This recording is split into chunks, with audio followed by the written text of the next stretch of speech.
मंत्रिमंडळातील आमच्या सहकारी आदरणीय पंकजाताई मुंडे, सन्माननीय सुरेश अण्णा धस, आमदार नमिताताई मुंदडा, मोनिकाताई राजळे, जयदत्त अण्णा क्षीरसागर, भीमराव अण्णा धोंडे, प्रतापरावजी ढाकणे, बाळासाहेब मुरकुटे, लक्ष्मणजी हाके, शंकरजी देशमुख, समीरजी काजी, परमेश्वरजी पाटील, दिलीपजी गावडे, वीरेंद्रजी मिश्रा, अविनाशजी पाठक, मंचावरील सर्व मान्यवर आणि या ठिकाणी उपस्थित सर्व माता भगिनी आणि बंधूंनो आणि विशेषतः लाडक्या बहिणींनो, आज मला मनापासनं समाधान आहे. 93 वर्षापासनं ज्या नारळी सप्ताहाची परंपरा आहे त्या परंपरेमध्ये या पारगावमध्ये येण्याची संधी मला मिळाली आणि त्या निमित्ताने श्री संत वामन भाऊंचा आशीर्वाद देखील प्राप्त करण्याची संधी मला मिळाली. आणि म्हणून मी खरोखर सर्व गावकऱ्यांचं आणि आसपासच्या गावातनं आलेल्याही सर्व भक्त मंडळींचं महाराष्ट्र सरकारच्या वतीनं खूप खूप स्वागत करतो, अभिनंदन करतो. आपल्याला कल्पना आहे की या बीड जिल्ह्यामध्ये सप्ताहाची एक फार मोठी परंपरा आहे. खरं म्हणजे अलीकडच्या काळामध्ये आमच्या मीडियाचे लोक बीड जिल्ह्यातल्या काही गोष्टी वारंवार दाखवतात. ठीक आहे, तो त्यांचा अधिकार आहे, पण त्याच वेळी जसं बीड जिल्ह्यामध्ये कधी काळी काही वाईट होतं तसं सातत्याने 93 वर्ष अशा प्रकारचा नारळी सप्ताह देखील याच बीड जिल्ह्यामध्ये होतो. ही जी परंपरा सप्ताहांची, अध्यात्माची, वारकरी विचाराची, संतांची या बीड जिल्ह्याला लाभलेली आहे. मला असं वाटतं की त्यामुळेच अनेक अडचणीचा सामना करणारा आमचा बीड जिल्हा हा सातत्याने त्या ठिकाणी या भक्तीच्या रसामध्ये न्हाऊन निघत असतो. मगाशी पंकजाताईंनी सांगितलं, ही गोष्ट खरी आहे की आमचे नेते गोपीनाथरावजी मुंडे यांच्या आशीर्वादाने या महाराष्ट्रामध्ये वेगवेगळ्या पदांवर काम करण्याची संधी आम्हाला मिळाली आणि त्यातून या बीड जिल्ह्याशी देखील एक वेगळं नातं हे आमचं तयार झालं आहे. आणि जेव्हापासनं गहिनीनाथ गडावर येण्याची सुरुवात झाली तेव्हापासनं या नात्याला एक वेगळा अशा प्रकारचा रंग देखील त्या ठिकाणी आलेला आहे. हे सांगताना मला अतिशय आनंद वाटतो. मागच्या काळामध्ये गहिनीनाथ गडाचं विकासाचं कार्य ताई आपण हातामध्ये घेतलं. आता बरंच पुढे ते गेलेलं आहे. अजून भरपूर काम देखील त्या ठिकाणी करायचं आहे. पण ताईंनी आणि विठ्ठल महाराजांनी सांगितलं की मी गहिनीनाथ गड दत्तक घ्यावा.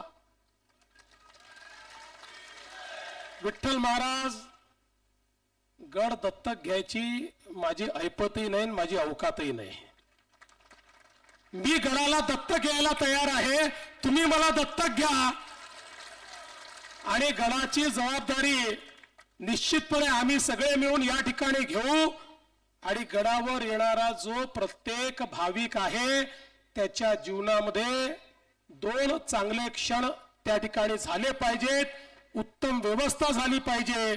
आणि हा जो आमचा गड आहे, हा गड एक प्रकारे ज्या गहिनीनाथ महाराजांनी या वारकरी संप्रदायाला विचार दिला, त्याची एक प्रकारे सुरुवात केली असं देखील आपल्याला म्हणता येईल. अशा प्रकारच्या गडाचा उत्तम विकास झाला पाहिजे, हा प्रयत्न निश्चितपणे आम्ही सुरू केलेला आहे आणि येत्या काळात तो पूर्णत्वास देखील आम्ही घेऊन जाऊ. मी आज या निमित्ताने सांगू इच्छितो की केवळ गडाचाच विकास नाही तर ताईंनी सांगितलं हेही महत्वाचं आहे की गडावर येणाऱ्या प्रत्येक व्यक्तीचा विकास देखील झाला पाहिजे. आमचा हा बीड जिल्हा जो सातत्याने दुष्काळाच्या छायेत आहे, त्याला दुष्काळातनं बाहेर काढलं पाहिजे, आमच्या मराठवाड्याला दुष्काळातनं बाहेर काढलं पाहिजे. आणि म्हणून आपण प्रयत्न सुरू केला. आणि मागच्या काळामध्ये आपलं जे हक्काचं कृष्णेचं पाणी होतं ते पाणी आपण त्या ठिकाणी आष्टीमध्ये आणण्याकरता निर्णय केला. आणि आज ते पाणी आष्टीपर्यंत पोहोचतं आहे. पण तिथपर्यंत केवळ पोहोचून चालणार नाही, अख्ख्या जिल्ह्याला त्या ठिकाणी आपल्याला पाणीदार करायचं आहे. आणि तोच आमचा प्रण आहे. आताच या गावच्या लोकांनी देखील मागणी केली. खरं म्हणजे आताची आमची परिस्थिती अशी आहे की एका हौदात पाणी आहे आणि प्रत्येकाला त्याच हौदातनं पाणी हवंय. पाणी वाढत नाहीये, मागणारे वाढतायत. त्याच्यामुळे एक मोठं संकट तयार झालंय. पण मला या ठिकाणी सांगितलं पाहिजे की संतांच्या आशीर्वादाने या मराठवाड्याला कायम दुष्काळ मुक्त करण्याकरता समुद्रात वाहून जाणारं 53 टीएमसी पाणी हे गोदावरीच्या खोऱ्यात आणण्याच्या योजनेला आम्ही मान्यता दिलेली आहे. आता त्याचे आराखडे तयार होत आहेत आणि आमचा प्रयत्न आहे की या वर्षाच्या शेवटी किंवा पुढच्या वर्षी हे काम आम्ही सुरू करणार आहोत, ज्यातनं या मराठवाड्याला कायमचं दुष्काळ मुक्त करणार आहोत. आणि त्यासोबत आपल्याला माहिती आहे सुरेश अण्णा की या ठिकाणी 21 टीएमसी पाणी हे मराठवाड्याला मिळायला हवं होतं. पण ज्यावेळी आम्ही निर्णय केला त्यावेळी लक्षात आलं की केवळ 7च टीएमसी पाणी आहे, उरलेलं पाणी ऑलरेडी पळवलेलं आहे. पण आता काळजी करू नका, आता जे कृष्णा कोयनेला जो पूर येतो त्या पुराचं पाणी आम्ही वर्ल्ड बँकेच्या माध्यमातनं, वळण बंधाऱ्याच्या माध्यमातनं या संपूर्ण परिसरामध्ये आणण्याच्या योजनेला मान्यता दिलेली आहे. आणि या मे महिन्यामध्ये त्याचं टेंडर देखील आम्ही काढतो, ज्यातनं हे सगळं पाणी त्या ठिकाणी आपण खऱ्या अर्थानं मराठवाड्याकडे आणू. आणि हा जो सगळा पश्चिम महाराष्ट्राशी लगत अशा प्रकारचा मराठवाड्याचा भाग आहे किंवा नगर जिल्ह्याशी लगत जो भाग आहे, याला दोन्ही बाजूने, एकीकडे नगर जिल्ह्याच्या बाजूने आणि दुसरीकडे सोलापूरच्या बाजूने आपण हे पाणी जे आहे उजनी धरणातनं ते या ठिकाणी आणू. अशा प्रकारचा जवळपास म्हणजे आपल्याला आश्चर्य वाटेल 30 टीएमसी पाणी हे त्या ठिकाणी वळण बंधाऱ्याच्या माध्यमातून आपल्याला प्राप्त होत आहे. आणि म्हणून हा जो काही एक साधारणपणे विवाद असतो, कुठेतरी नगर जिल्हा आणि नाशिक आणि नगर एकत्रितपणे आणि मराठवाडा एकीकडे अशा प्रकारच्या ज्या भानगडी होत असतात, या कायमच्या आपल्याला त्या ठिकाणी संपवायच्या आहेत. आज कुकडीच्या संदर्भात आपण या ठिकाणी मागणी करतात. कुकडीच्या संदर्भात ऑलरेडी प्रचंड स्ट्रेस त्या कुकडीवर आहे. आणि असं असताना याचं पाणी त्याला आणि त्याचं पाणी याला, म्हणजे याची टोपी त्याच्या डोक्यावर आणि त्याची टोपी याच्या डोक्यावर, असं न करता खऱ्या अर्थानं तुमच्या हक्काचं पाणी हे तुमच्यापर्यंत पोहोचवण्याचं काम हे आपलं सरकार या ठिकाणी करून दाखवेल. आणि या मराठवाड्यातल्या या पिढीने दुष्काळ पाहिला, पण मराठवाड्याच्या पुढच्या पिढीला दुष्काळ पाहू देणार नाही, अशा प्रकारचा या ठिकाणी संकल्प आम्ही केलाय. आणि म्हणूनच हा जो संकल्प आहे हा पूर्ण करण्याकरता संत वामन भाऊंसारख्या संतांचा आशीर्वाद देखील पाठीशी असणं हे अत्यंत महत्वाचं आहे. संतांचा आशीर्वाद हीच खरी आपली शिदोरी आहे. आपला देश, आपला धर्म, आपली परंपरा, आपली संस्कृती ही जिवंत राहिली, कारण कितीही आक्रमण झाले तरीही आपल्या संतांनी मार्ग सोडला नाही. आणि संतांनी दाखवलेला मार्ग हा समाजाने देखील सोडला नाही. आणि म्हणून कितीही दुष्काळ असला तरी आमचे सप्ताह होतात, सुविचार लोकांच्या कानी जातात, लोक एकत्रित येतात. आणि या सप्ताहांचा सगळ्यात महत्वाचा भाग जर काही असेल तर सर्व समाजाचे लोक एकत्रित असतात.